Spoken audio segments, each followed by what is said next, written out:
Bonsoir fidèles téléspectateurs et merci de nous retrouver sur les antennes de la télévision panafricaine Afrique Média pour cette autre édition d'Appel sur le continent, l'émission des téléspectateurs. Ce soir, nous parlons de l'actualité malienne. Il y a quelques semaines, les FAMA ont lancé une grande opération antiterroriste du côté de Moura où de nombreux terroristes de la Katiba de Massina ont donc été tués. Certains sont enfuis, d'autres ont été neutralisés à la suite de cette opération militaire grandement menée par les forces armées maliennes.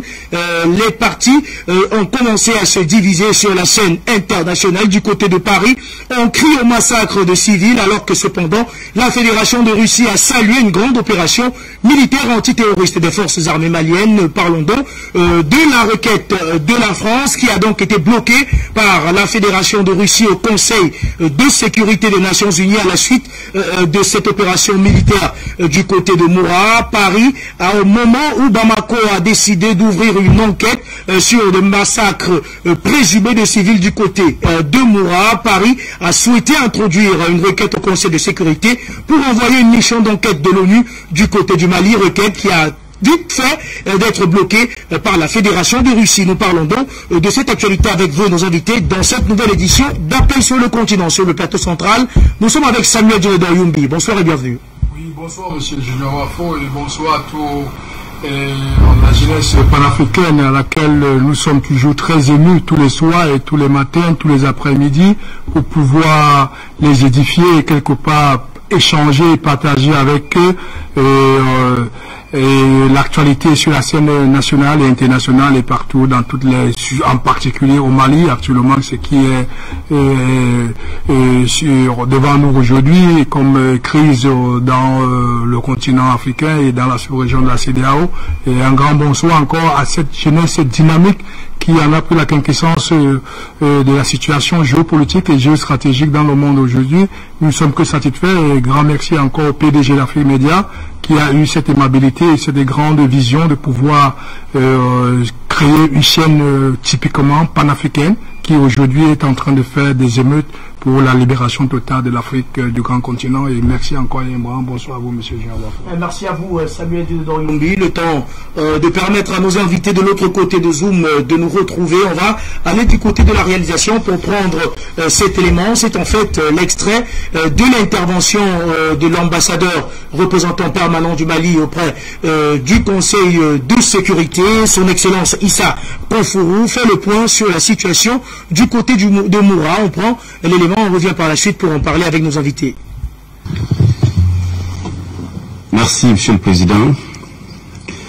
Monsieur le Président, Mesdames et Messieurs les membres du Conseil, le gouvernement du Mali prend note du rapport du secrétaire général et je remercie mon frère, M. Elgassim Ouane, chef de la MINUSMA, pour sa présentation.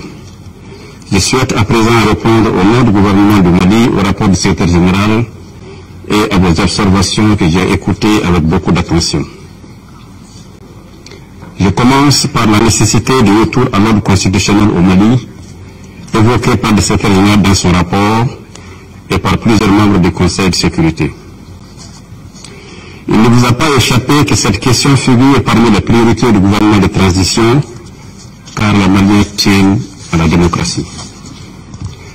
Cependant, il ne faut surtout pas perdre de vue que l'instabilité politique et institutionnelle devenue chronique au Mali prend son origine dans les élections mal organisées et dans la mauvaise gouvernance.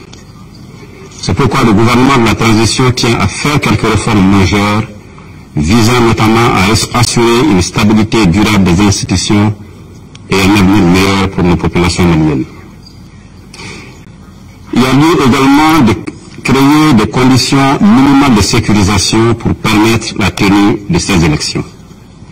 Le gouvernement du Mali reste engagé dans le dialogue avec la CEDEAO dans ce sens, y compris sur la durée de la transition.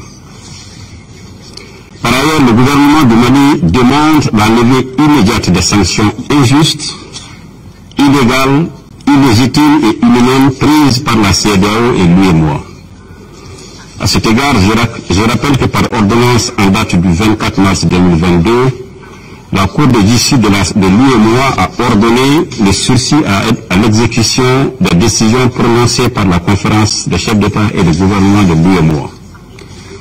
Le gouvernement constate avec regret qu'en dépit de la double notification qui leur a été faite, le Mali par le Mali et la Cour, malgré l'impact humain et social sur les populations, la Commission et la conférence des chefs d'État ont daigné exécuter cette ordonnance, pourtant d'exécution immédiate et insusceptible de recours. Il y a lieu de s'interroger s'il ne s'agit pas là d'une politique de 2 poids 2 mesures motivée par un acharnement visant à asphyxier le peuple malien. Cette posture est influencée par des agendas et des pressions externes à peine voilées pour punir un peuple pour son choix politique et obtenir un changement de régime. Monsieur le Président, Mesdames et Messieurs les membres du Conseil, sur le plan sécuritaire, le gouvernement continue d'intensifier les efforts de recrutement pour la formation et l'équipement des forces de défense et de sécurité maliennes en vue de renforcer leurs capacités opérationnelles. Ces actions donnent des résultats très encourageants sur le terrain. Depuis décembre 2021, les forces de défense et de sécurité maliennes poursuivent leur vaste offensive à travers le pays, infligeant de lourdes pertes aux groupes extrémistes, y compris les chefs terroristes. Ces opérations ont permis de détruire plusieurs bases terroristes, plusieurs interpellations ont eu lieu et une quantité importante de matériel de guerre a été récupérée. Ils ont enfin renforcé le sentiment de sécurité des populations, entraînant ainsi de retour aujourd'hui dans leur localité d'origine de plus de 80 000 personnes déplacées internes. Nous sommes déterminés à poursuivre et à intensifier ces actions militaires, avec l'objectif ultime de protéger nos populations et leurs biens et de rétablir progressivement l'autorité de l'État, des services administratifs et sociaux de base sur l'ensemble du territoire national, ce qui contribuera à créer les conditions indispensables pour la tenue d'élections crédibles et inclusives. Je salue ici l'ensemble de nos partenaires qui accompagnent le Mali dans la réalisation de cet objectif. C'est aussi l'occasion pour moi de répondre à certains membres du Conseil qui accusent sans fondement le gouvernement du Mali de recourir à une société de sécurité privée comme je l'ai entendu la dernière fois. Je le redis ici et avec force. Le Mali n'a pris aucun engagement de cette nature. Le Mali entretient une relation de coopération d'État à État avec la Russie, et ce, depuis 1960. Et c'est à la faveur de cette coopération avec la Russie que le Mali continue de se procurer du matériel militaire pour sa sécurité, et c'est aussi à la faveur de cette coopération que des formateurs et des instructeurs russes se trouvent actuellement au Mali pour conseiller et former les militaires maliens à l'utilisation de ces matériels acquis par le Mali auprès de la Fédération de Russie. Cela dit, le Mali reste disposé à coopérer avec tous les partenaires traditionnels. Nous sommes ouverts à chacun de nos partenaires, ayant la volonté de nous aider à rétablir la paix et la sécurité dans le respect de la souveraineté, de l'unité nationale et de l'intégrité territoriale du Mali. Monsieur le Président, Mesdames et Messieurs les membres du Conseil, vous avez également évoqué la nécessité d'accélérer la mise en œuvre de l'accord pour la paix et la réconciliation au Mali issu du processus d'Alger. Il me plaît ici de souligner combien le gouvernement reste engagé dans la mise en œuvre diligente et intelligente de cet accord. Cet engagement a été conforté par les Assises nationales de la refondation en décembre 2021, qui ont recommandé notamment l'élaboration d'une nouvelle constitution instituant entre autres le Sénat et l'accélération du processus de décentralisation et de déconcentration de l'État. C'est le lieu pour moi de saluer encore une fois le rôle actif de l'Algérie et l'accompagnement de l'équipe de médiation internationale. S'agissant de la participation des femmes au processus de paix, je suis heureux de vous informer que le gouvernement a communiqué la liste de 15 femmes supplémentaires devant intégrer le comité de suivi de l'accord et ses 4 sous-commissions. Malgré les propositions ambitieuses et concrètes du gouvernement, le processus de DDR, c'est-à-dire le processus de désarmement, démobilisation, réintégration et réinsertion de l'accord, connaît quelques difficultés. À cet égard, le gouvernement du Mali est dans l'attente de la liste des mouvements signataires pour permettre le démarrage du volet réinsertion des anciens combattants. Concernant les questions de développement prévues par l'accord, et contrairement aux affirmations du secrétaire général, Le gouvernement du Mali reste engagé dans la mise en œuvre des programmes de développement des régions du Nord. À titre d'illustration, je me réjouis du lancement des 16 projets retenus dans ce cadre le 21 octobre dernier, malgré la situation économique difficile de mon pays, suite au blocus économique et financier décidé par la CEDEAO et l'UEMOA. Je lance ici un appel à tous les partenaires du Mali à contribuer au financement de cette stratégie spécifique de développement des régions du nord du Mali. Monsieur le Président, Mesdames et Messieurs les membres du Conseil, le secrétaire général et plusieurs membres du Conseil de sécurité se sont préoccupés de la situation des droits de l'homme au Mali. Je tiens à souligner que le gouvernement reste très attaché au respect, à respecter et à faire respecter les droits de l'homme, aussi bien par les forces maliennes qu'internationales, conformément du reste à nos valeurs historiques inscrites dans la charte de Kourkan-Foukoura de 1236 de l'empereur Soundiata Keïta. Et jusqu'en janvier 2012, le Mali était cité en exemple pour le respect des droits humains et des libertés fondamentales. La crise complexe que nous traversons depuis une dizaine d'années et la perte du contrôle de certaines parties du territoire national ont malheureusement créé les conditions de l'atteinte aux droits humains.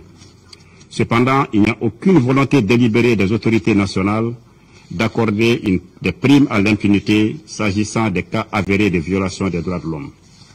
Ainsi, la justice malienne est systématiquement saisie chaque fois que des cas de violation des droits de l'homme sont signalés. Une session de la Cour d'assises spécialement consacrée au dossier de terrorisme et de violations graves des droits humains s'est tenue à Bamako en octobre 2021. Auparavant, la Cour d'assises de Mopti avait condamné le 30 juin 2021 12 individus accusés dans le cadre des attaques de Koulongo-Peul dans le cercle de Bankas et qui avaient causé la mort de 37 personnes. C'est dire l'engagement du gouvernement du Mali, malgré tous les défis que nous avons, à ne ménager aucun effort pour lutter contre l'impunité. D'autres sessions d'assises auront lieu au cours de l'année 2022 pour donner des suites appropriées à plusieurs enquêtes et procédures en cours, conformément aux lois de la République du Mali. Il est vrai cependant que les conditions sécuritaires sur le terrain, l'absence de services compétents de l'État dans certaines localités et le déficit de moyens et d'expertise dans certains domaines ne favorisent pas l'aboutissement rapide des procédures ouvertes. C'est l'occasion pour moi de plaider pour un renforcement de la coopération internationale en faveur du Mali, en vue de l'aider à relever les défis sur ce plan, en termes de formation, d'équipement, d'expertise et de financement adéquats. Le gouvernement du Mali réitère son appel à ses partenaires pour l'aider à rétablir l'autorité de l'État sur l'ensemble du territoire national, condition essentielle à l'amélioration de la situation des droits de l'homme dans mon pays. Concernant les opérations militaires en cours dans la zone de Moura, Moura qui se trouve à 17 km au nord-est de Kouakourou, dans le cercle de Djéné, dans la région de Mopti, il y a lieu de préciser qu'elles font suite à des renseignements bien précis qui ont permis de localiser la tenue d'une rencontre entre différents katibas, ce qui a permis la neutralisation de 203 combattants des groupes armés terroristes. Après les premières auditions effectuées par la gendarmerie nationale, les personnes interpellées ont été transférées au pôle judiciaire spécialisé chargé de l'instruction des affaires de terrorisme. Hier, 6 avril, reçu par le Premier ministre, le président de Tapital Koulapou, association représentative de la communauté Peul, a souligné que Moura était bien un sanctuaire terroriste avant d'affirmer sans embâche que les allégations portées contre les FAMA sont fausses. Je voudrais à cet égard rappeler que le respect des droits de l'homme et du droit international humanitaire reste une priorité dans la conduite des opérations de nos forces armées et de sécurité. Il en est de même de l'ouverture d'une enquête chaque fois que des allégations sont portées contre nos forces. Concernant les cas spécifiques des événements de Moura et suite aux allégations d'exactions présumées commises sur des civils dans la période du 23 au 31 mars 2022 dans la dite zone, le procureur militaire a décidé de l'ouverture d'enquêtes par la gendarmerie nationale pour mener des investigations approfondies afin de faire la lumière sur ces allégations malgré les opérations militaires en cours. Un transport judiciaire sera effectué très prochainement sur le site de Moura par le procureur militaire exerçant ses prérogatives de police judiciaire. Il sera accompagné d'un médecin légiste, d'une équipe technique et scientifique et d'enquêteurs. L'opinion publique sera régulièrement informée de l'évolution de ces enquêtes, dont les résultats seront rendus également publics. En attendant la conclusion de cette enquête, nous appelons toutes les parties prenantes à la retenue, à éviter les qualificatifs de massacre, les allégations et autres accusations sans fondement proférées à l'encontre des forces de défense et de sécurité du Mali dans un dessein inavoué. Par ailleurs, le gouvernement du Mali reste préoccupé par la détérioration continue de la situation humanitaire au Mali. Cette situation humanitaire est davantage aggravée par la mauvaise saison de pluie enregistrée l'année dernière, l'impact négatif des sanctions de la CEDEAO et de l'UEMOA sur les populations, ainsi que l'insécurité dans les régions du centre, zone de production par excellence. Pour alléger leurs souffrances, le gouvernement du Mali travaille avec l'appui de ses partenaires bilatéraux et multilatéraux afin d'apporter l'assistance nécessaire à nos compatriotes en situation de vulnérabilité.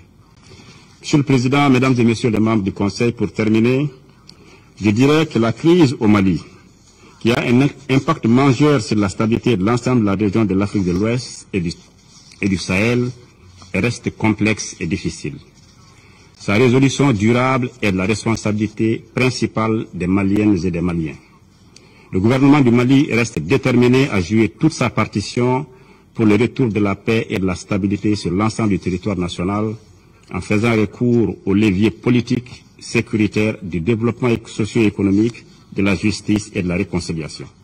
Cependant, la réalisation de ce chantier ambitieux requiert la compréhension et l'accompagnement de l'ensemble des partenaires du Mali.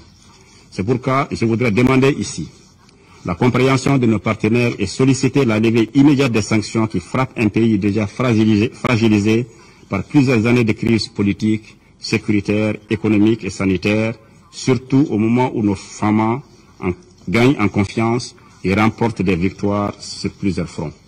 Le peuple et le gouvernement du Mali réitèrent leur appréciation et leur remerciement pour l'énorme contribution des Nations Unies aux efforts de stabilisation en cours dans mon pays, à travers notamment la MINUSMA. Je rends hommage à la mémoire de toutes les victimes de cette crise, civiles comme militaires, étrangères comme maliennes, tombées sur le champ d'honneur au Mali, et je vous remercie de votre aimable attention.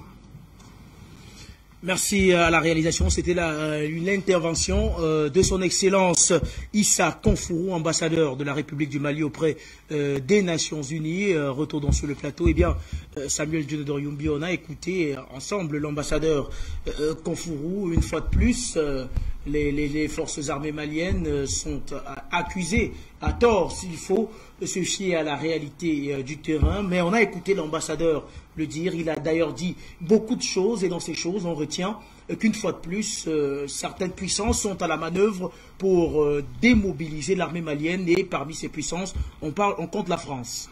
Exactement. L'ambassadeur représentant du Mali auprès des Nations Unies a été très clair et précis sur la diplomatie malienne au niveau international, au plan international. Aujourd'hui, nous sommes en train de voir carrément et clairement que la France est en train de vouloir perturber le bon fonctionnement sur la mise en place que les Maliens entre eux ont prise pour mettre sur pied l'organisation des élections futures et l'organisation des institutions italiennes des institutions maliennes sur le terrain. La France veut encore saper tout ce grand travail qu'un peuple souverain est en train de vouloir mettre sur pied. Aujourd'hui, on se rend compte que c'est au niveau des Nations Unies que la France, soi-disant pays ami de son précaré, de tous ces pays, de ces 14 pays, c'est elle-là qui est toujours en train de dire qu'elle est un ami des pays de l'Afrique de l'Ouest, de l'Afrique centrale, mais c'est elle qui va encore au niveau des Nations Unies pour aller chercher à incriminer de plus encore le Mali. Et chose qu'on démontre, qu'on voit présentement, actuellement, que la France, vraiment, c'est un pays mythomane, c'est un pays méchant, c'est un pays raciste, qui n'aime pas l'Afrique, qui aime tout simplement que l'intérêt de l'Afrique, parce que nous sommes en train de voir que c'est, après plus de 60 ans d'indépendance par population, c'est cette même France qui est toujours partie auprès des Nations Unies, chercher toujours et toujours les décisions des Nations Unies, un vote des Nations Unies pour pouvoir déstabiliser les pays de l'Afrique. Et aujourd'hui, ce qu'on entend le représentant du Mali qui est en train d'expliquer, pas seulement de ce problème, est en train de démontrer comment la France est en train de vouloir asphyxier un pays qui sort de plus de 60 ans d'instabilité, un pays qui est dans l'insécurité totale à cause des terroristes qui sont venus d'ailleurs, qu'est-ce que la France a pu faire rentrer et a pu former et a pu armer. Aujourd'hui, nous pouvons le dire ça clairement aujourd'hui, c'est cette même France encore qui veut encore déstabiliser les populations qui sont en train de revenir chez eux, qui veut déstabiliser quelque part le socle étatique de l'État en voulant encore ramener ce problème à un problème mensongère au niveau, en soi-disant qu'il y a des exactions au niveau de Mora, quand nous connaissons que la France est un pays ami et que ce qui s'est passé à Mora, c'est plutôt l'éradication des terroristes que l'armée des FAMA sont en train de faire sur le terrain, que eux, après 9 ans, ils n'ont pas pu faire voir aux yeux de l'opinion internationale et européenne, en particulier française, et ne serait-ce que dire que même aux yeux des Africains, nous n'avons jamais vu de tels résultats. Aujourd'hui, qu'elles se sentent acculées, qu'elles se sentent quelque part que les FAMA, sous le soutien avec la Russie, sont en train de toucher au point du doigt, de découvrir ce qui est l'impensable que nous allons voir très prochainement d'ici les semaines et mois à venir, c'est ce qui était ce trou comme de Mora, comme ça me rappelle un peu les collines des montagnes de Tora Bora en Afghanistan. Donc aujourd'hui nous sommes en train de vivre une réalité et je profite toujours de cette occasion encore pour interpeller toute la jeunesse africaine, panafricaine, de dire voici les preuves encore. Cette France qui dit tout le temps qu'elle est l'amie des pays africains, cette France qui dit tout le temps qu'elle est l'amie du précaré, de son précaré, ces 14 pays, c'est cette même France encore qui va auprès des Nations Unies aujourd'hui pour chercher la possibilité de qu'on vienne encore, les Nations Unies envoient les forces onusiennes encore sur le terrain, quand nous sommes en train de vouloir les faire sortir. Vous voyez vous-même tous les jeunes qu'il y a en sur roche. Eh bien, Samuel Djedon, justement, pour vous relancer, oui. Vous faites état de ces forces onusiennes qui sont appelées. Est-ce que cette opération spéciale militaire antiterroriste des forces armées maliennes du côté de Moura ne pose pas une fois de plus le problème de ces forces onusiennes qui sont présentes sur le continent africain? Parce qu'il faut dire que le rapport, en tout cas, de ces assassinats, comme ils l'ont appelé, ce massacre de masse de civils est porté par la MINUSMA, qui est la mission des Nations Unies du côté du Mali, et ces allégations sont portées par la MINUSMA du côté du Conseil de sécurité des Nations Unies. Est-ce que cette opération militaire ne pose pas encore une fois de plus le problème du départ de ces forces onusiennes? Oui, et évidemment que nous l'avons déjà débattu et nous avons déjà vu avec tous les frères africains, panafricains qui sont là-bas au Mali, et nous avons déjà fait ce constat de savoir que la force, la MINUSMA, n'était qu'en complicité avec la force Balkan et Takuba, qui sont arrivés en renfort pour pouvoir renforcer l'Europe dans le partage du Mali. Nous avons compris tout simplement que ce sont eux qui ont fabriqué ces terroristes, armé ces terroristes, et aujourd'hui que la souveraineté malienne, que le peuple malien a dit aux autorités maliennes dans le qui sont en poste aujourd'hui, que nous ne voulons plus voir tous ces pays sur nos sols, car ils sont ceux-là qui ont amené l'insécurité au Mali, parce qu'avant 2013, il faut dire, il y avait l'insécurité, mais c'était pas à ce niveau. Donc aujourd'hui, que le peuple malien se réveille, et le peuple malien est en train de demander sur la présidence de M. Assimi Goïta, qui est en train de dire non à la force Takuba, qui est en train de sortir, à la force Balkan, qui est en train de prendre des pliés bagages. La MINUSMA, elle, maintenant sur le terrain, c'est le dernier relais avec les ONG qui sont sur place pour pouvoir chercher maintenant à la dernière carte qu'ils ont à jouer aujourd'hui, c'est d'apporter des déclarations mensongères comme ça, parce que quoi? La force, les FAMA sont en train d'atteindre les objectifs où ils vont où ils n'ont jamais pu aller il y a près de 9 ans parce qu'ils étaient bloqués. On ne les permettait pas d'aller sur ce terrain. Aujourd'hui qu'ils arrivent sur le terrain et qu'ils ont fait avec fracas une éradication d'un groupe de terroristes, et il y a plus de 230 terroristes. Imaginez qu'on ne parle pas de 230 soldats terroristes, mais on parle de 230, mais presque 200 chefs rebelles qui ont été abattus ce jour, et ceux qui ont été faits prisonniers. Donc aujourd'hui, la MINUSMA qui a intenté auprès des Nations Unies, avec le soutien de la France, pour demander une enquête indépendante sur le terrain, nous pensons tout simplement que la souveraineté du Mali est en train de se faire voir parce que les FAMA sont en train de faire du bon travail et on ne peut pas faire du bon travail en défendant son territoire parce qu'on a éradiqué des terroristes pour qu'on puisse se retrouver au Conseil des Nations Unies. Ça, c'est impensable au Conseil de sécurité des Nations Unies. C'est impensable tout simplement. Pourquoi? Parce que même cette MINUSMA, elle a eu à commettre des exactions effectivement sur le terrain. Mais on n'a jamais porté un problème, une enquête indépendante pour pouvoir voir et juger et condamner par rapport pourquoi la MINUSMA, elle s'était trompée ou elle ne s'était pas trompée, c'était vrai ou c'était pas vrai, donc je mets entre guillemets comme ça, mais on n'a jamais eu une enquête de ce genre. La force Barkhane également.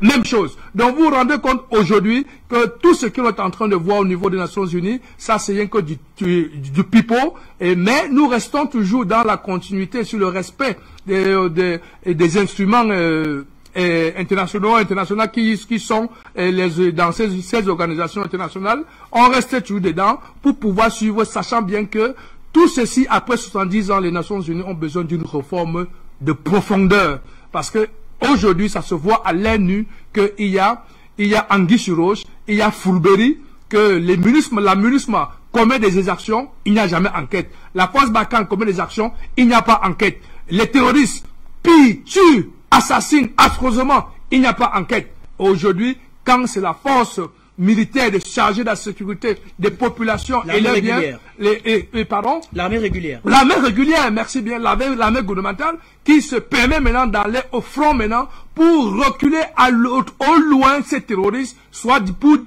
disons le mot, pour assassiner, parce qu'il faut les terroristes n'ont un seul choix, ou je vous assassine, à nous aussi de les assassiner. Donc la logique est qu'il faut éradiquer les terroristes. Maintenant que l'armée régulière va sur le terrain pour combattre maintenant ces terroristes, que la France, la force Barkhane, la MINUSMA, qui était venue pour pouvoir s'interposer, qui n'ont rien pu faire pendant plus de pratiquement 10 ans. Pratiquement 10 ans, il faut le dire.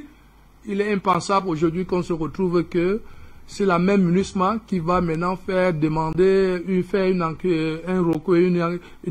qu'il faut une enquête auprès des Nations Unies, une enquête indépendante sur le terrain. Alors là, nous pensons qu'après plus de 60 ans, l'Afrique, le Mali, qui est un pays civilisé depuis l'acte de Soundiata Keïta depuis 1236. Aujourd'hui, nous voyons que le Mali ne pourra pas se laisser fouler, l'Afrique ne pourra pas se laisser fouler parce que aujourd'hui, c'est un flagrant délit que toute l'Afrique est en train de voir, que toute la jeunesse est en train de voir, que nous sommes en train de voir, et même l'opinion nationale, et je dis bien l'opinion européenne, sont en train de voir qu'aujourd'hui, c'est un flagrant délit dont l'Afrique n'est plus dupe, la jeunesse africaine n'est plus dupe. Et aujourd'hui, nous pensons que la seule personne qui veut encore nous traiter de dupes, c'est cette organisation des Nations Unies. Et nous ne pourrons pas laisser passer parce que aujourd'hui, notre souveraineté, nous devons l'arracher pour dire s'il faut recommencer les cartes, s'il faut repartager les cartes. Nous allons aller sur le respect des accords, sur le respect des institutions,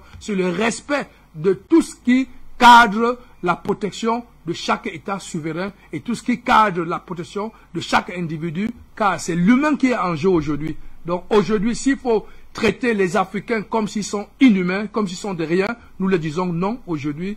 La réponse que nous voyons aux Nations Unies aujourd'hui et ces explications et ces détails et ce que nous vivons aujourd'hui est en train de démontrer que nous aussi en Afrique aujourd'hui, comme l'a si bien dit le procureur, il faut attendre les enquêtes à Mora. C'est ce pays souverain avec une procédure judiciaire dont le procureur est en train de faire sur le terrain qui va départager et répondre maintenant à l'opinion internationale ce qui s'est passé. Et nous savons déjà que ce qui s'est passé, c'est que l'armée régulière a repoussé et a éradiqué certains groupes de terroristes qui étaient prévus pour la déstabilisation totale parce que le mandat de ces forces MINUSMA doit finir d'ici le 15 juin. Donc, il faut aller à tout prix rentrer par un entourloupe comme ça pour pouvoir renforcer cette force et qui devait empêcher pour qu'on ne puisse pas atteindre les objectifs que l'armée régulière est en train d'atteindre pour pouvoir rentrer dans le désert du Kidal et que nous attendons avec fragment avec fracas, pour que tous ensemble nous allons là-bas pour éradiquer toutes ces forces terroristes qui sont là-bas, qui sont en train de sillonner pour pouvoir déstabiliser tout le Grand Sahel.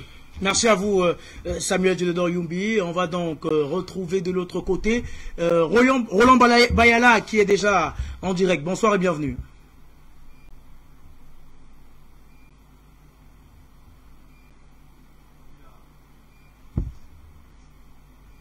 Est-ce qu'on a Issa Diawara? Oui, bonsoir, je suis là. Bonsoir à vous, Issa Diawara. Oui, bonsoir. Bonsoir à vous, bonsoir au grand frère Samuel, et bonsoir à tous ceux qui suivent Afrique Média à cet instant. Eh bien, on va demander à l'équipe, à la réalisation, de nous donner le retour de l'autre côté, parce que sur le plateau, on ne reçoit pas Issa Diawara. Oui, mais moi, je vous reçois bien.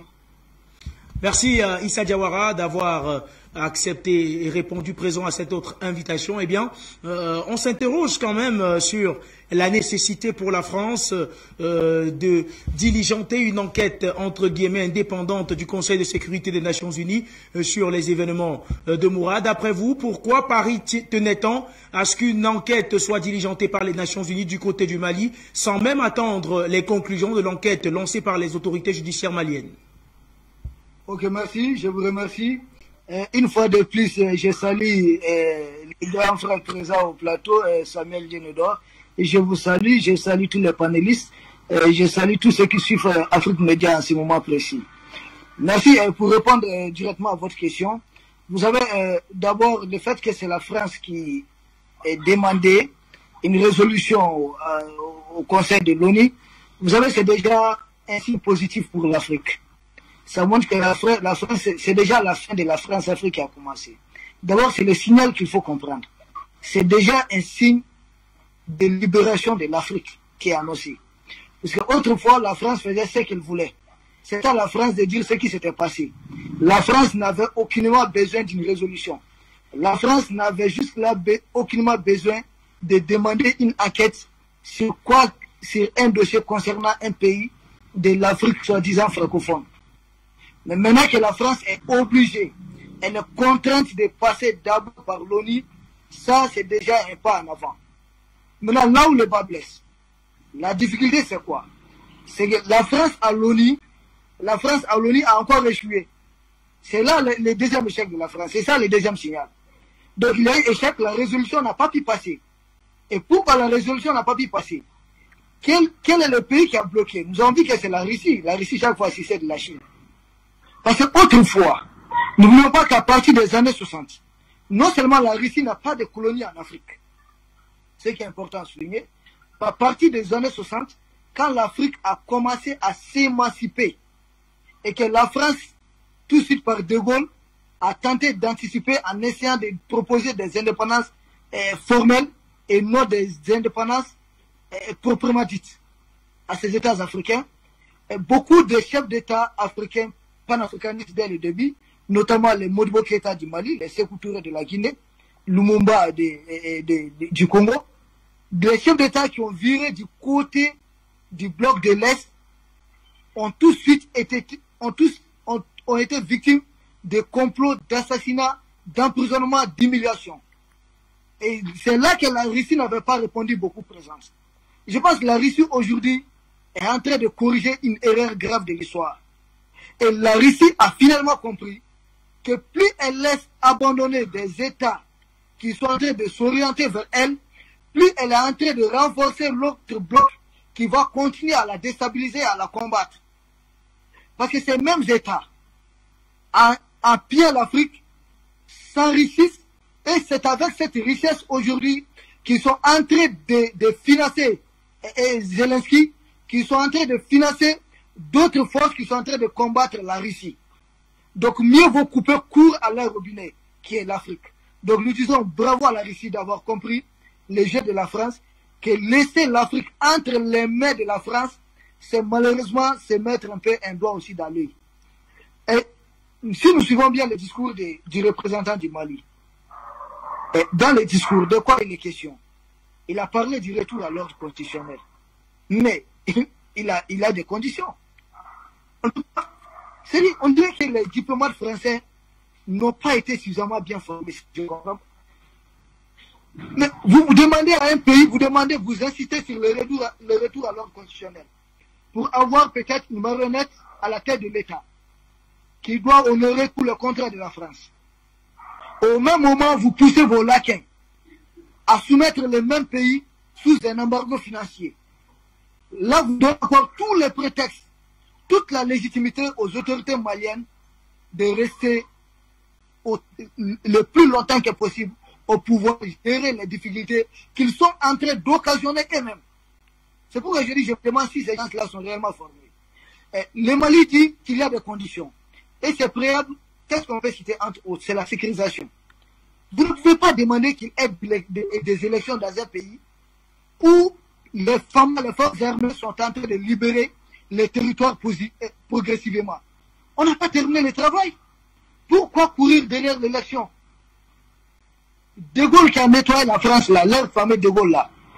Mais il a fait 14 ans à peu près sans élection. Mais c'est De Gaulle qui est la plus grande personnalité de l'histoire de la France. Et ensuite, dans les discours, il a parlé de l'accord d'Alger. Regardez, là encore, les Français sont très limités. Les Français et leurs pions. Ils poussent le Mali, ils exigent du Mali l'application de l'accord d'Alger. Au même moment, ils maintiennent leurs rebelles armés. L'accord aujourd'hui butait à un problème de désarmement des rebelles. Les rebelles pro-français qui sont au Mali. L'accord aujourd'hui est buté à un problème de désarmement. Tant que ces rebelles contrôlent des villes militairement, en tout cas la ville de Kidal, mais nous n'allons pas faire d'élection. Faire une élection, par exemple, sans Kidal, mais c'est livrer Kidal directement aux rebelles et à la France. Là encore, il y a incohérence. Donc, s'ils veulent un retour à l'ordre constitutionnel, qu'ils demandent à leurs pions qui sont à Kidal et dans d'autres localités de déposer tout bonnement les armes et de permettre un retour rapide et redéploiement rapide des forces armées maliennes sur toute l'étendue du territoire malien. Et c'est dans ce contexte qu'on pourra parler d'élection. Mais tant que la France, par force interposée, occupe une partie du Mali, tant que la France, par force interposée, continue à financer des terroristes, on ne pourrait pas parler d'élection. Il faut qu'elle accepte de dégager le terrain complètement. Et ensuite, dans le discours du représentant du Mali, Isma, à l'ONU, de quoi il était question? Il était question évidemment de cette montée en puissance des FAMA. Et pour bloquer, la France parle de la violation des droits de l'homme. Ça fait rire. Et ça peut-être échappé à beaucoup. Le porte-parole a parlé de la charte de Kourou-Kanfouga concernant les droits de l'homme. Vous savez, l'Afrique n'a pas à prendre des notions de droits de l'homme à l'Occident. Nous sommes en avance. La charte de Kourou-Kanfouga, vous savez de quand ça date? C'est de 1235. Bien avant que ces Européens se glorifient, se tapent la poitrine d'avoir découvert l'Amérique. À 1492. Bien avant cela, dans ça, il y avait la question des droits des femmes, il y avait tout. C'est tout ficelé. C'est une charte de 44 articles. Dans ça, on apprenait comment on doit protéger un individu, comment l'être humain est sacré. Et cela, plus de 553 ans avant la déclaration des droits de l'homme de Paris, en 1789. Donc l'Afrique est très en avance sur l'Occident sur ce point. Bien qu'ils ont tenté de faire main basse, bien qu'ils ont tenté, par leur théorie de table rase, d'effacer l'histoire de l'Afrique de l'histoire, faire croire que nous n'avons pas participé à l'histoire, c'est un échec. Maintenant, ce qui s'est passé à l'ONU, c'est quoi l'impact? L'impact que nous pouvons voir tout de suite, c'est que la France est en train d'être désarmée, en train d'être déshabillée. Ce qui pousse des pays comme l'Ukraine, certains États marionnettes, à vouloir négocier directement avec le Mali, avec l'Afrique. C'est maintenant qu'on commence à prendre l'Afrique au sérieux. C'est pourquoi nous avons dit que la transition malienne, c'est une transition panafricaine. C'est une transition qui appartient à l'Afrique. Et là, vu le fort soutien, regardez les commentaires, à chaque fois qu'il y a quelque chose qui concerne le Mali, venant de toute l'Afrique, venant de tous les panafricains, venant de tous les Noirs, aujourd'hui, les Occidentaux sont en réalité, ils sont très en difficulté. Et je pense que la France comprendra. Le Mali dit, Le représentant du Mali à l'ONU a clairement dit que le Mali est ouvert à tous les partenariats, mais que cela respecte la souveraineté du Mali. Si la France est prête à revenir et négocier comme les autres États le font, nous on n'a pas de problème. C'est aux autorités maliennes de voir si on peut accepter leur offre ou pas. Mais vouloir nous imposer, nous intimider, vouloir mener une campagne d'intoxication grâce à des médias comme Afrique Média et d'autres médias panafricains, aujourd'hui la France est en train d'échouer du long à large. Et nous nous rendons compte que les médias panafricains sont aujourd'hui plus suivis. Ces médias ont plus de crédit aujourd'hui de la part des panafricains, contrairement aux médias que la France finance à coups de millions volés en Afrique, à coups de richesses volées en Afrique, mais qui malheureusement commencent aussi à montrer leurs limites. Des médias dirigés par les services secrets français qui commencent à montrer leurs limites. Donc nous disons bravo au Mali, aux autorités du Mali, bravo aux panafricains qui soutiennent le Mali, et une fois de plus, nous disons Afrique Média, le monde c'est nous. Merci. Merci à vous également, Issa Diawara. On va donc à présent ouvrir le standard pour permettre aux téléspectateurs qui souhaitent participer à cette édition d'Appel sur le continent de le faire. Mais avant, je vais vous relancer avec une autre question. Issa Diawara, il faut dire que vous évoquiez il y a quelques instants ces différentes forces qui sont en œuvre pour essayer d'étreindre le Mali. Parmi ces forces, on compte bien sûr certaines personnalités de l'establishment français. On va citer par exemple le chef de l'État Emmanuel Macron, la ministre française des Armées, sans oublier également le ministre des Affaires étrangères, Jean-Yves Le Drian, qui n'a cessé d'attiser le feu, comme on le dit sur le continent africain, en ce qui concerne cette opération militaire spéciale des Fama du côté de Moura, qui a permis de décapiter en quelque sorte la Katiba Massina. Jean-Yves Le Drian estime que la version du gouvernement malien n'est pas crédible parce qu'elle est celle d'un gouvernement qu'il juge illégal et illégitime. Est-ce que vous partagez donc l'avis de ces panafricanistes et de ces Africains-là qui pensent que Jean-Yves Le Drian, en tant que ministre des Affaires étrangères, qui est censé faire preuve de diplomatie, est plutôt celui qui passe le temps à jeter de l'huile sur le feu et dont par conséquent est incapable de gérer les relations internationales entre la France et l'Afrique? Vous avez M. Jean-Yves Le Drian, le monsieur Afrique aujourd'hui, c'est les représentants directs de Foucault. Le monsieur représentant et le monsieur Afrique de l'Élysée. Ce monsieur, il est même d'ailleurs visé par une plainte de la société civile au Mali. Plusieurs organisations de société civile du Mali, ont saisi la justice pour une enquête concernant les passeports biométriques du Mali, un marché frauduleux qui aurait été attribué par pression de lui, Jean-Yves Le Drian, à son fils. Donc la même chose qui a poursuivi Sarkozy après la Libye, la même chose arrivera à ce monsieur Jean-Yves Le Drian. Comprenez-le, ces ajustements, nous essayons de comprendre, il est un peu sous pression. Parce qu'il sait que quand il quittera le pouvoir, tôt ou tard, c'est cette enquête que, quand même, en tout cas, la société civile malienne poursuivra jusqu'au bout. Jean-Yves Le Drian, vous savez, c'est un monsieur qui n'a jamais gagné. Il n'a jamais gagné. Vous savez, c'est le même que quand il y a eu élection en RDC, en République démocratique du Congo, c'est le même qui avait dit qu'il ne va pas reconnaître la victoire de l'autre, la Tshisekedi, et que c'était un frauduleux. Donc c'était des résultats frauduleux. Et c'est le même que nous voyons aujourd'hui courir derrière la RD Congo. Donc c'est un monsieur qui n'a pas honte, malgré son âge. Quand Jean-Yves Le Drian fait des affirmations, dites-vous qu'il est en mission, il est en train de protéger un intérêt. Il sait comment Bolloré les paye, sans doute. Il sait à quel coût de millions il a entretenu. Parce que les autorités françaises, c'est que beaucoup oublient, n'étant pas à mesure d'avoir suffisamment de pots de vin dans leur propre pays, où ils sont soumis à des contrôles stricts, c'est en Afrique qu'ils mettent des dictateurs à la tête des États et qui ensuite ils viennent récupérer des mallettes. C'est ce qui se passe un peu. Et Jean-Yves Le Drian comprend que l'Afrique est en train de mettre fin à cela. Et cela commence par le Mali. Et quand Jean-Yves Le Drian parle de Moura, vous savez ce qui s'est passé à Moura, cette localité où on accuse l'armée malienne d'exaction. C'est parce qu'à Moura, comme le grand frère Samuel Djenedor Naya l'a dit, à Moura, ce sont plus des chefs terroristes qui ont été liquidés, qui ont été neutralisés. Puisque la réunion du 20 mars à Moura a accouché de la réunion du 27 mars.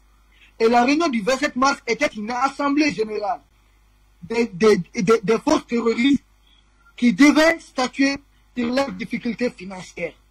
Puisqu'ils ont dit qu'ils ont des alternatives telles que comment rafler le bétail au maximum, comment augmenter le prix de la zakat qu'ils prélèvent aux populations à hauteur de 40%. Et comment planifier d'autres opérations pour récupérer plus de butin de guerre. C'est cette programmation des terroristes qui a été détruite. C'est là que le Mali a mis le pied dans leur plat. Et c'est là que les dirigeants, en tout cas, ils parviennent à se remettre de cela.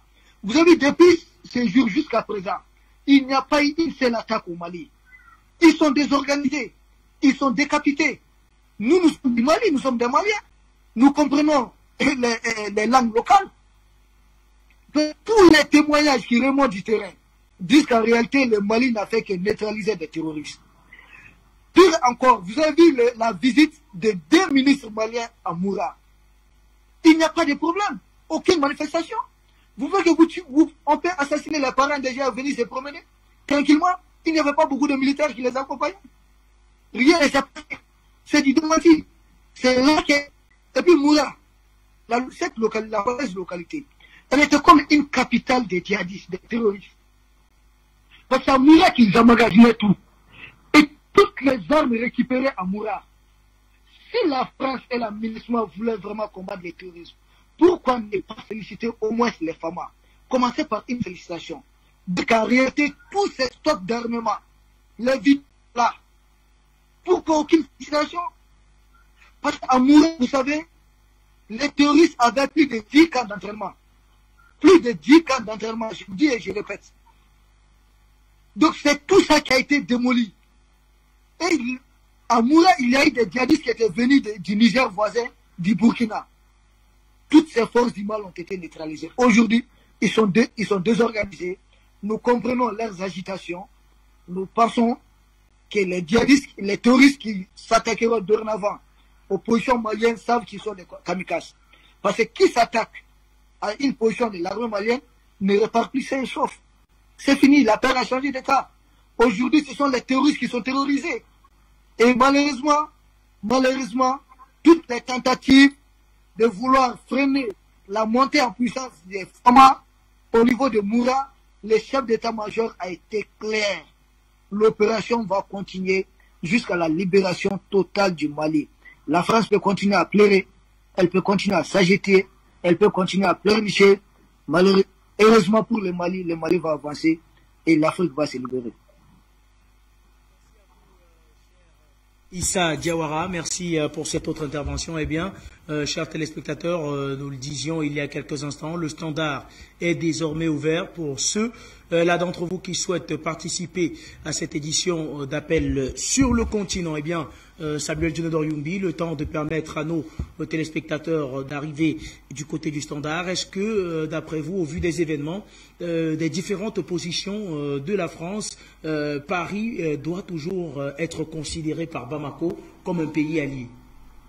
Non, aujourd'hui, Bamako, en particulier l'Afrique, ne considère plus Paris comme un pays allié parce que Paris est un pays qui a toujours déstabilisé l'Afrique et qui prouve aujourd'hui sur le bien de la crise du cas malien, qui a mis à découvert que Paris n'a jamais été un allié pour nous les Africains. Et aujourd'hui, nous le voyons et nous le vivons. Ce n'est pas une histoire du passé basée sur les écrits, mais c'est une histoire présente que nous vivons et nous découvrons clairement que les agitations que la France, de son président, M. Emmanuel Macron, de Mme Florence Parly, ministre de la Défense, de M. Jean-Yves Le Drian, qui sont les trois interlocuteurs avec sur le continent de leur précaré, démontrent en aisance que la France ne veut pas de l'intérêt, ne veut pas du bien de ce continent. Donc depuis 60 ans, nous le savons tous, que la France n'a que pillé, la France n'a qu'à apporter que de la déstabilisation, et même au-delà même, quand il s'agissait même qu'il faut apporter un soutien pour pouvoir prévenir ne serait-ce que des actes terroristes dans tous ces pays, on se rend compte que c'est la France elle-même qui ramène encore des terroristes pour pouvoir terroriser encore, pour enfin rester plus sur le terrain pour pouvoir se servir de nos ressources naturelles. C'est ce que nous vivons aujourd'hui, c'est ce que nous trouvons que c'est un flagrant délit. Nous avions bien découvert ça en République centrafricaine, qu'il était inadmissible qu'après 60 ans, la Centrafrique se retrouve persécutée par des terroristes qui sont rentrés jusqu'à la capitale Bangui et que la France, soi-disant qu'elle est sur place, et la MINUSCA n'a rien pu faire et a voulu tout simplement qu'on aille aux élections, qui veut dire qu'une élection qui devait être encore la rebelote pour pouvoir recommencer si le président qui devait mettre n'arrivait pas à signer les accords qu'il voulait, il devait avoir un autre coup d'État. Aujourd'hui, c'est ce que la Russie est venue dire à ça, la population centrafricaine, sur l'appel du président Touadéra, sont venus mettre fin à cela. Et la Russie se retrouve sur le plein centre de la transition panafricaine qui est au Mali. Et nous avons vécu ça en direct, que c'est le peuple souverain par 2 fois a demandé à l'armée de venir. Et cette même France maintenant a voulu empêcher maintenant cette armée maintenant d'aller chercher recours à l'extérieur, soit disant je suis là pour comme un allié. Mais à la fin, nous avons compris tout simplement que c'était pas un allié, c'était le complice des terroristes. Donc aujourd'hui, nous ne pouvons plus, ce que nous avions pensé à l'époque, comme elle nous avait aliénés, qu'elle était notre allié, nous la voyons aujourd'hui que c'est elle qui est en train d'aller encore auprès des Nations Unies pour demander encore une enquête indépendante. Et c'est qui vient maintenant bloquer cette enquête? C'est la même Russie qui vient demander le blocus de cette enquête, tout simplement parce que la Russie démontre qu'un pays ami, c'est celui qui respecte la souveraineté de chaque pays. Un pays ami, c'est ça qu'on appelle allié. Ça veut dire quand je suis votre allié, je ne peux pas m'ingérer dans vos problèmes parce qu'il y a les problèmes endogènes. Et les problèmes endogènes ne peuvent que se traiter que de l'intérieur. Même s'il y a n'importe quoi, vous pouvez résoudre vos problèmes. Et là, la Russie refuse donc à la France que l'Afrique, le Mali ne t'appartient pas. Le Mali appartient aux Maliens. Tout ce qui s'est passé là-bas, c'est dans le cadre de l'éradication des terroristes. Ce n'est pas dans le cadre de pourchasser les populations. Ils pourchassaient que des terroristes. Donc, on doit d'abord dire félicitations et demander, même s'il y a des comptes à rendre, on demande maintenant aux Maliens, au peuple malien, aux autorités maliennes, est-ce qu'on pouvait ouvrir une enquête, diligenter une enquête? L'enquête a d'ailleurs déjà été ouverte. Qui a déjà été ouverte dès le lendemain.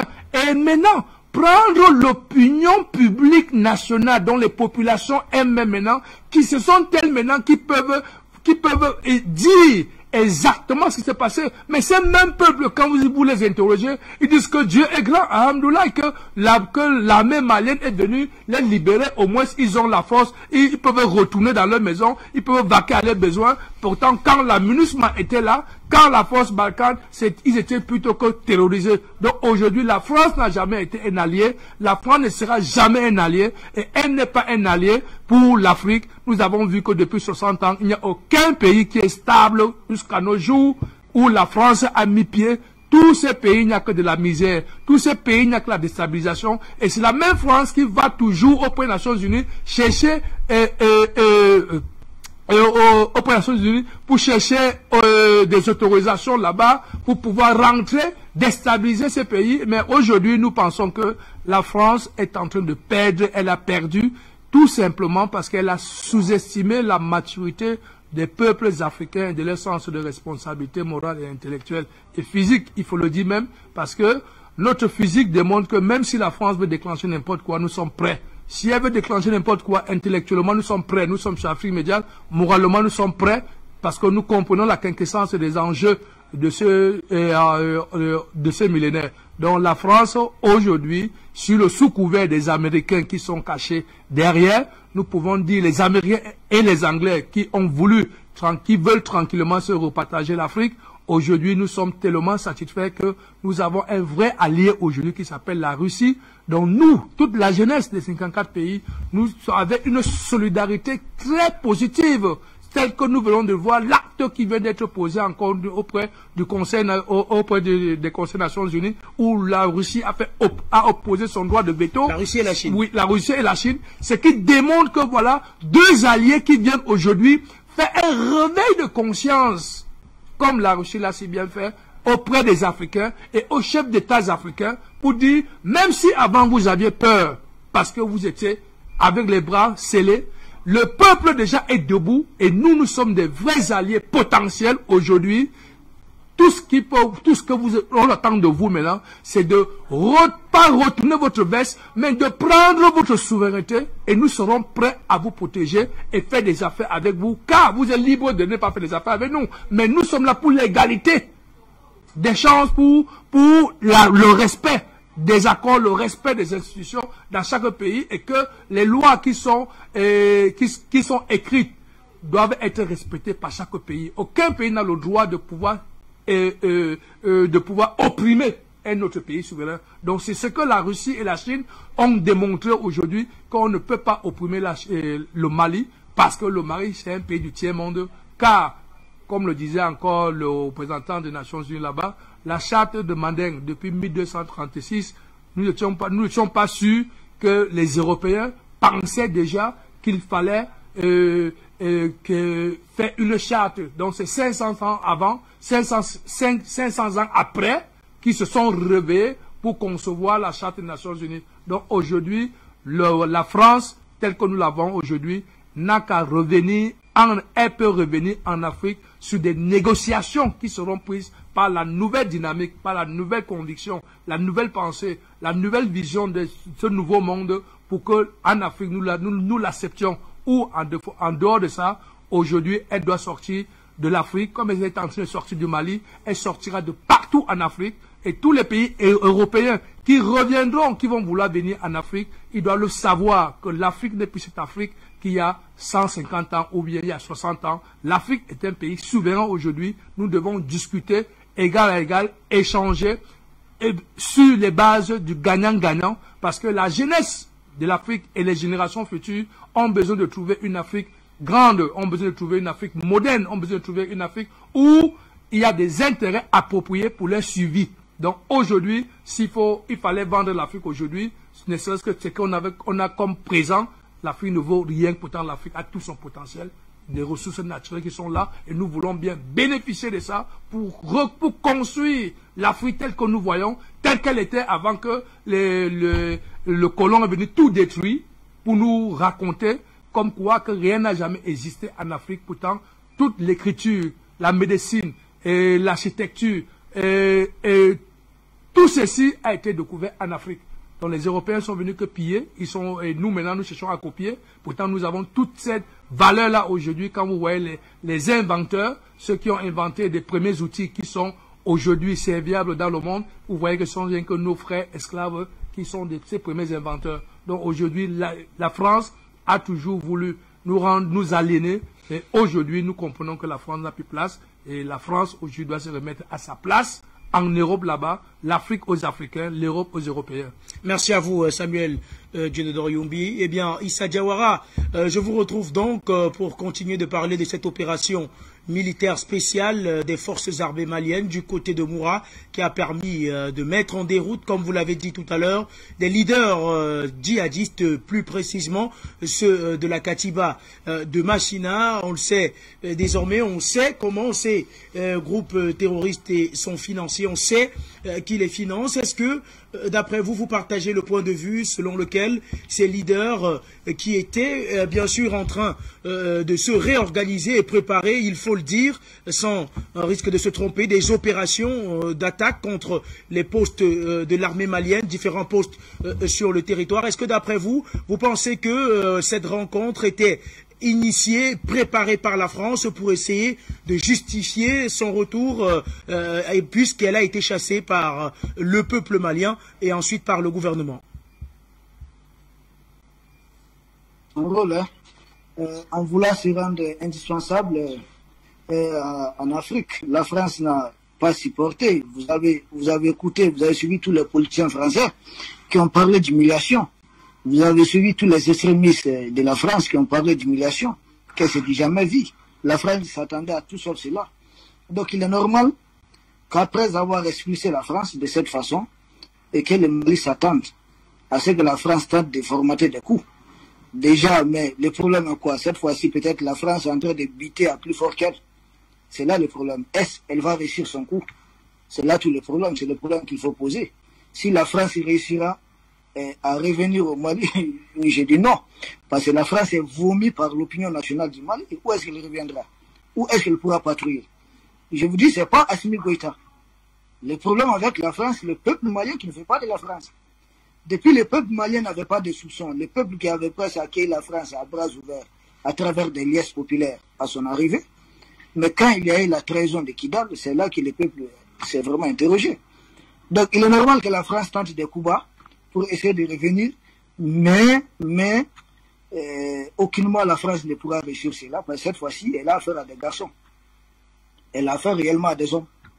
Des hommes qui n'ont pas goût au luxe. Des hommes qui n'ont pas, goût au pouvoir, qui ne sont pas dans la démesure. Assimi Goïta, on le connaît. Moi, je suis de la ville de Kati. La ville de Kati, c'est la ville où réside le colonel Assimi Goïta, le chef de l'État.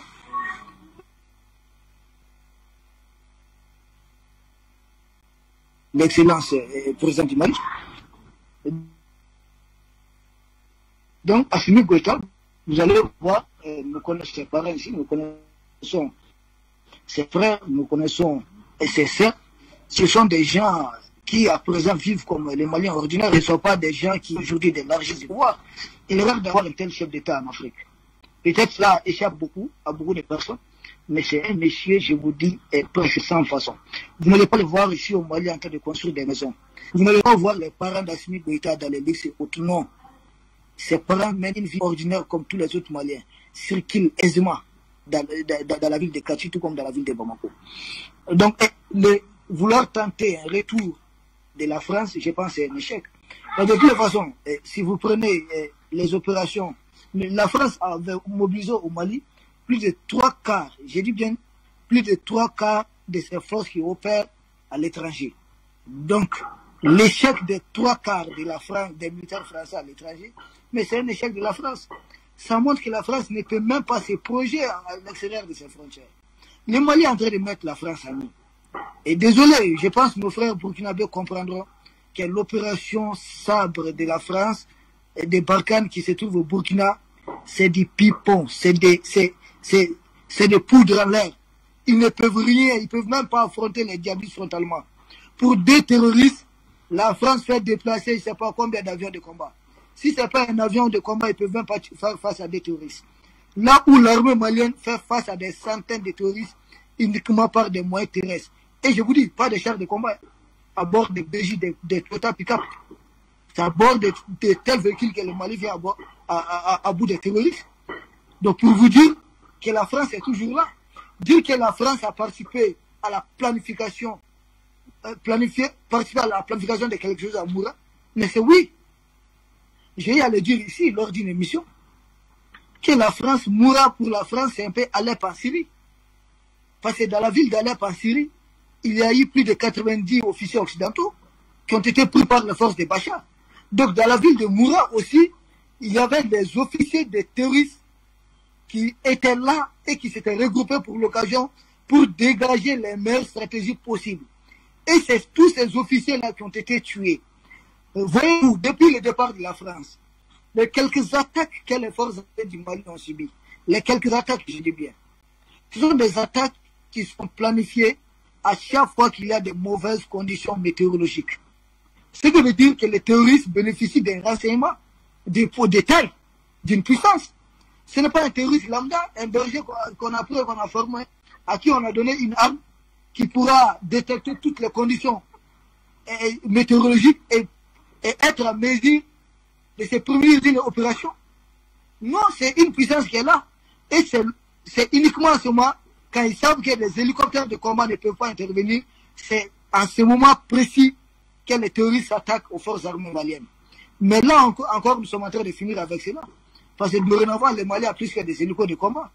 Le Mali aujourd'hui a des drones de combat, en tout cas. Nous avons des drones, des surveillances très sophistiquées. Le Mali a d'autres équipements qui peuvent aujourd'hui surpasser les difficultés météorologiques. Donc oui, sans doute, sans risque de se tromper, la France participait aux opérations de Moura. Et beaucoup oublient une chose. Beaucoup pensent qu'il faut un militaire français en tenue de combat de la France avec des insignes de la France pour dire qu'il est militaire français. Non. Ils ont des services secrets qui opèrent au sein des ONG. qui se font passer pour des organisateurs de société civile, ce sont ces services secrets à la tête des ONG, non seulement qui participent au trafic d'armes, des services secrets qu'ils ont fait infiltrer dans la MINUSMA. Ce sont ces services secrets qui participent aux opérations en tant que des ONG qui vont te servir Moura et autres. C'est ça aussi le visage de la France. Beaucoup plus d'ONG, c'est beaucoup plus de services secrets, c'est beaucoup d'espions, c'est beaucoup un peu, voilà, excusez-moi des trucs du bordel. Donc, à Moura, les Français étaient dans le coup, mais ils ne se remettent pas, les Français ne se remettent pas, je parle bien des dirigeants français, des complotistes français, ils ne se remettent pas de leur défaite, de leur débandade de Moura. Parce que les terroristes ont été complètement désorganisés.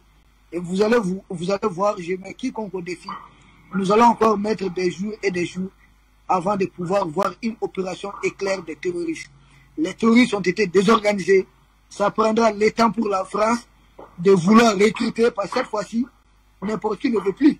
Nous avons vu, il y a des terroristes aujourd'hui qui jettent des armes, qui sont en train de témoigner. Comment ils ont été recrutés à 300 000 francs CFA, avec une moto, qui les a recrutés, où est-ce qu'ils ont été formés. Moura, c'était leur centre d'entraînement. Et ces terroristes aujourd'hui sont en train de parler. Ils sont en train de divulguer des informations.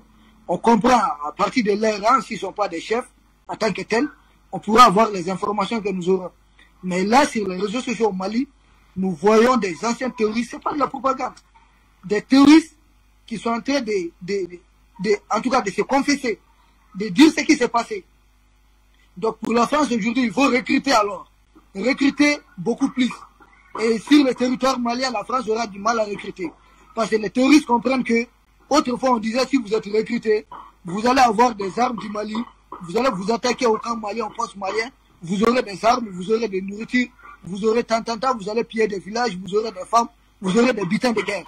Aujourd'hui c'est l'inverse. On vous recrute, vous êtes tué, vous êtes neutralisé. Les femmes n'ont plus de temps.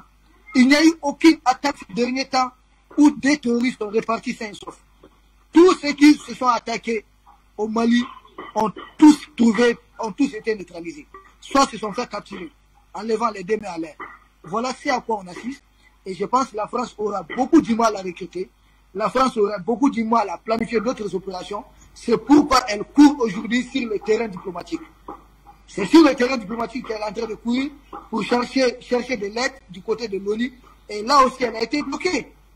Parce que si la France ne pillait pas l'Afrique, la France ne pourra jamais fournir d'armes à l'Ukraine. Elle allait être l'un des pays les plus pauvres d'Europe.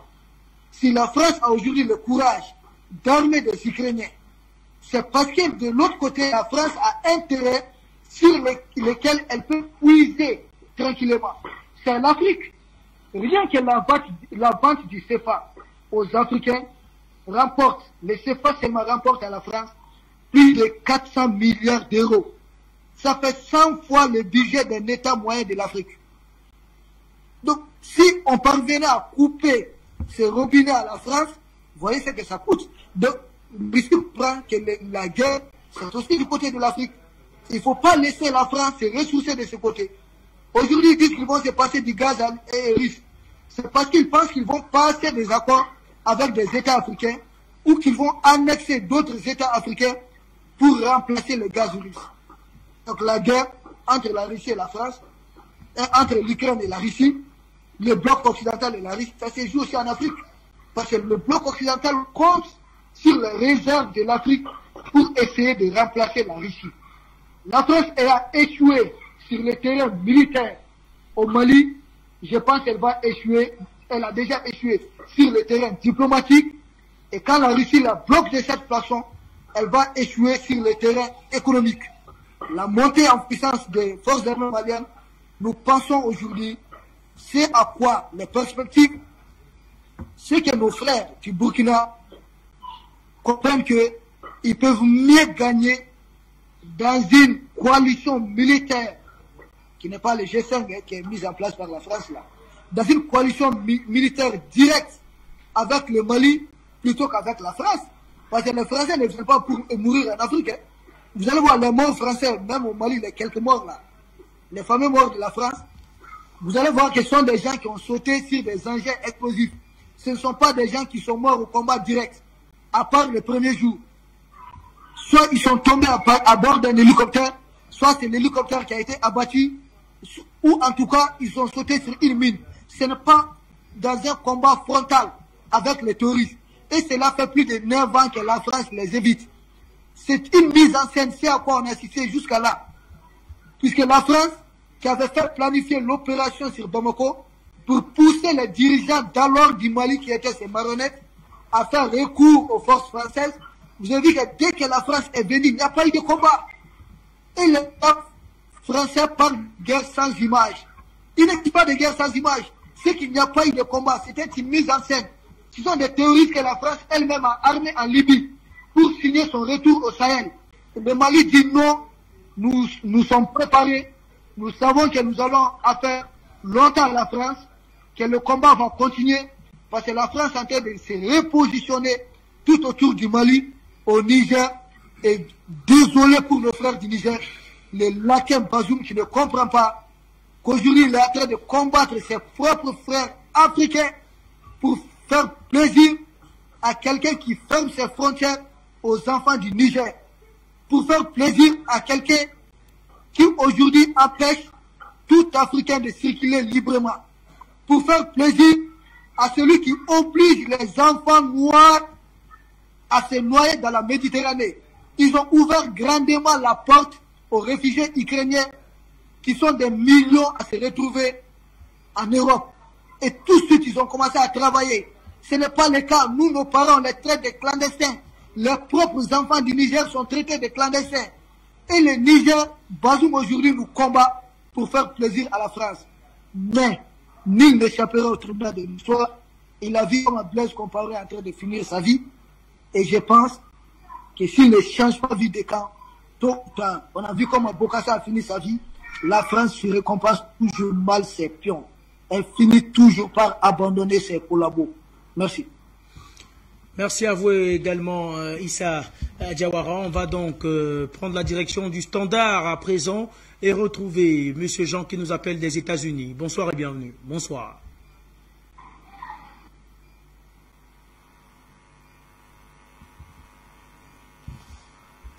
Est-ce que nous avons M. Jean? Jean nous appelle des États-Unis. Bonsoir et bienvenue. Bonsoir.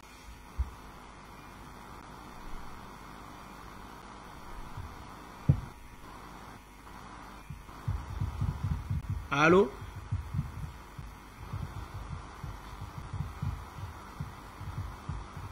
Allô?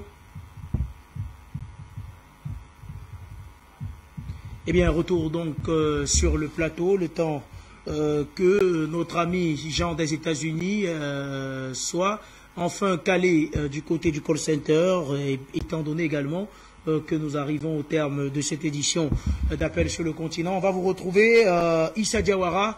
On va refermer le Standard, malheureusement. Nous sommes pratiquement arrivés au terme de cette édition. On va vous retrouver, Issa Diawara, pour sortir définitivement. La question, elle a été posée à Samuel Djenedor Youmbi et il y a quelques instants. La question, je vous la pose à vous également.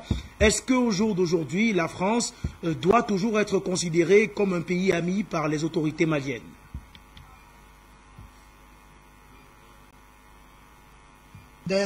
Ce qu'ils ont eu à faire à la France.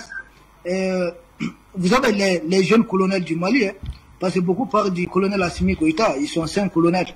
Hein, ils sont 5 colonels qui coopèrent très bien, qui sont tout ensemble. Ce sont vraiment des frères d'armes. Vous savez, les 5 colonels du Mali ont été beaucoup plus intelligents que Macron et sa bande de Jean-Yves Le Drian. Parce que nous, on ne peut pas comprendre un jeune aussi, en tout cas, Macron, ce jeune-là, puisse se faire entourer des pions de la France-Afrique de la taille de Jean-Yves Le Drian. Vous savez, aujourd'hui, les autorités du Mali ont poussé la France à la sortie. Dès le début, beaucoup s'impatientaient, dire que le Mali doit demander le départ immédiat de la France, des forces françaises et autres. Mais le Mali a mis en place une stratégie à travers laquelle la France se mettra elle-même dehors.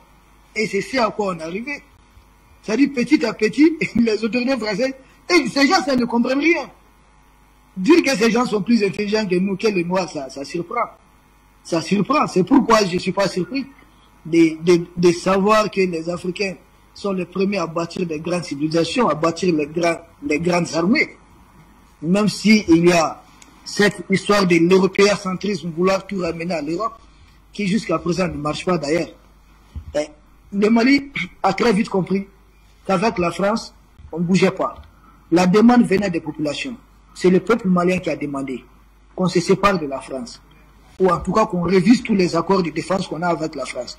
Réviser ces accords de défense, connaissant l'arrogance des autorités françaises, on savait d'emblée que c'était un divorce avec ces gens. Donc on les a poussés. Les autorités françaises ont été, c'est-à-dire, sont des autorités qui ont montré leurs limites. Je ne sais pas comment un pays comme la France, de sa taille, en tout cas, peut être dirigé par des gens aussi limités intellectuellement. Ils ont été poussés à la faute, poussés à la sortie par les 5 colonels. Et aujourd'hui, le Mali est en train de se libérer progressivement. Parce que, vous savez, la France n'est pas un pays ami. Le départ de la France, en train de rapporter de la stabilité au Mali, ça montre que tout le temps que la France était là, c'était livrer les positions des forces armées maliennes aux ennemis. C'était armer les ennemis contre le Mali. Et tous nos camps étaient attaqués. Je vous assure qu'on avait des soldats égorgés. C'est que l'opération Barkhane intervienne. Rien ne s'est passé. On a tellement compté des morts ici. Et que la France, les conseils militaires français, l'Union européenne, les formateurs de l'Union européenne disent qu'ils se retirent. Nous disons encore bravo, c'est une victoire de plus. Parce que le conseil militaire français, qu'est-ce qu'il faisait? Ils nous ont fait croire qu'il fallait multiplier des postes avancés. Partout. La dernière sortie du porte-parole de l'état-major du Mali, mais qu'est-ce qu'il a dit? Il a dit que le Mali a vite compris que plus on avait des postes avancés, le Mali c'est à peu près 2 fois le territoire français. C'est 1 240 000 km² poussière. Donc, avoir des postes avancés, 10 hommes, 15 hommes, c'était les livrer à la merci des djihadistes, des terroristes. Les terroristes les attaquaient facilement et récupéraient les armes. C'est là que le Mali a commencé à concentrer ses forces. Au lieu d'avoir 10 postes de 15 hommes, on regroupe ces 10 postes en un seul camp. On les concentre. On les équipe bien et à ce moment, ce camp devient imprenable. C'est juste la stratégie qui a changé. Et ensuite, le renseignement a été coupé aussi. Les djihadistes ont perdu les renseignements qu'ils avaient sur les positions du Mali. Aujourd'hui, nous attaquons les terroristes par surprise. Autrefois, ce n'était pas possible. Dès que l'armée décidait de patrouiller, dites-vous qu'on allait sauter sur un engin explosif. On allait sauter sur une mine. Mais pourtant, on avait la France. La France même ne sautait pas sur les mines au même titre que le Mali. C'était rarement. C'est pour qu'à chaque fois que vous aviez des militaires maliens qui sautaient sur les mines. Depuis que la France a plié bagage, on saute presque plus sur les mines. Nos positions ne sont pas communiquées à l'ennemi. L'ennemi ne sait pas quel est le camp aujourd'hui qui connaît une relève ou qui ne connaît pas de relève. L'ennemi a court de renseignements. Et bien au contraire, les satellites russes et autres nous aident aujourd'hui à avoir plus de renseignements sur la position de l'ennemi. C'est pourquoi vous avez des camps djihadistes, des camps terroristes qui ont été démantelés en pleine nuit, souvent pendant qu'ils dorment. Le Mali a détruit des camps des terroristes, des bases terroristes, pendant qu'ils étaient en train de dormir, souvent pendant qu'ils sont en plein repas, ils sont en train de déjeuner, ils sont en train de manger quelque chose. Aujourd'hui, l'effet de surprise, c'est du côté du Mali. Et les terroristes ne tiennent plus. Ils ne font que fuir. Ils sont en train de se fondre au sein des populations. Et là, la population est en train de communiquer. Les populations sont en train de renseigner leur position. Les gens sont en train de communiquer. Et là, on est en train de les capturer. C'est pourquoi aujourd'hui, ils ont adopté une stratégie. Ils se replient sur certains pays voisins. C'est de là qu'ils vont planifier l'attaque et franchir les frontières du Mali. C'est pourquoi vous allez constater que toutes les attaques qui ont lieu contre les positions du Mali sont liées tout près des frontières d'un pays voisin. Merci à vous, Issa Diawara, pour cette autre intervention. Eh bien, Samuel Djenedor Youmbi, nous sommes arrivés au terme de cette édition. On va vous permettre en 1 minute de donner votre mot de fin. Oui, monsieur Junior Wafo. Aujourd'hui, nous pouvons tout simplement dire que la Katiba de Matina est tombée. Et bravo aux FAMA, bravo au gouvernement de monsieur Sugar Maïga. Et bravo au président malien, M. Assimi Goïta, et bravo aux populations maliennes.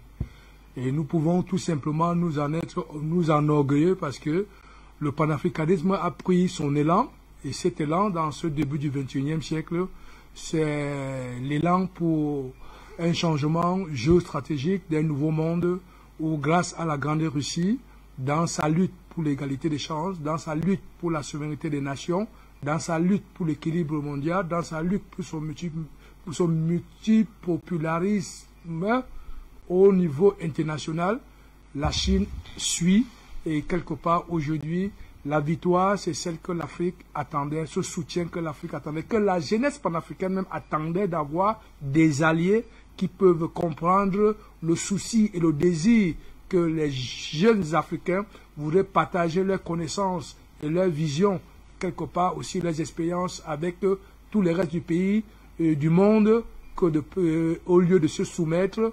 Aujourd'hui, nous pensons que à la sortie de cette victoire, les résolutions de l'ONU qui ont été bloquées par la Russie et la Chine démontrent que nous sommes en phase aujourd'hui avec un monde nouveau qui se dessine à l'horizon.